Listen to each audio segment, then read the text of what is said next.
ભારતીય સ્વતંત્રતા પ્રાપ્ત કર્યા બાદ તરત જ સરકારને તેના સંરક્ષણ કર્મચારીઓના કલ્યાણનું સંચાલન કરવાની જરૂરિયાત ઊભી થઈ. 28 ઓગસ્ટ 1949ના રોજ સંરક્ષણ પ્રધાન હેઠળ રચાયેલી સમિતિએ દર વર્ષે 7 ડિસેમ્બરે ધ્વજ દિવસ મનાવવાનું નક્કી કર્યું.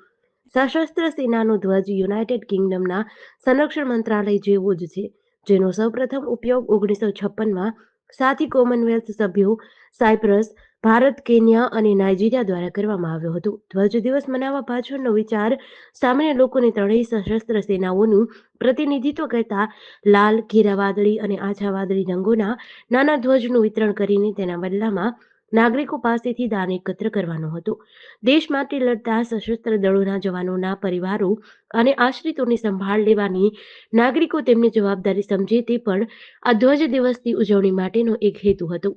વર્ષ 1993માં ભારતના સંરક્ષણ મંત્રાલય દ્વારા સંબંધિત કલ્યાણ ભંડોળને એક સશસ્ત્ર દળ ધ્વજ દિવસ ફંડમાં એકીકૃત કરવામાં આવ્યું. આ એકીકૃત ભંડોળમાં નીચે મુજબના ભંડોળનો સમાવેશ થાય છે: યુદ્ધ પીડિત, યુદ્ધ અક્ષમ અને અન્ય ભૂતપૂર્વ સૈનિકો માટે એકીકૃત વિશેષ ભંડોળ, ધ્વજ દિવસ ભંડોળ, સંત ડન્સ્ટાસ અને કેન્દ્રીય સૈનિક બોર્ડ ફંડ, ભારતીય ગોરખા ભૂતપૂર્વ સૈનિક કલ્યાણ નિધિ. નાગરિકો આપણા દેશના સૈનિકો અને તેમના પરિવારોના કલ્યાણની પ્રવૃત્તિ માટે પોતાનું અનુદાન આપી શકે તે માટે દેશભરમાં આ દિવસે ભારતીય સશસ્ત્ર દળોની ત્રણેય પાંખો, ભૂમિસેના, વાયુસેના અને નૌકાદળના જવાનોની કામગીરીને લોકાભિમુખ લાવવા જુદા જુદા કાર્યક્રમોનું આયોજન કરવામાં આવે છે.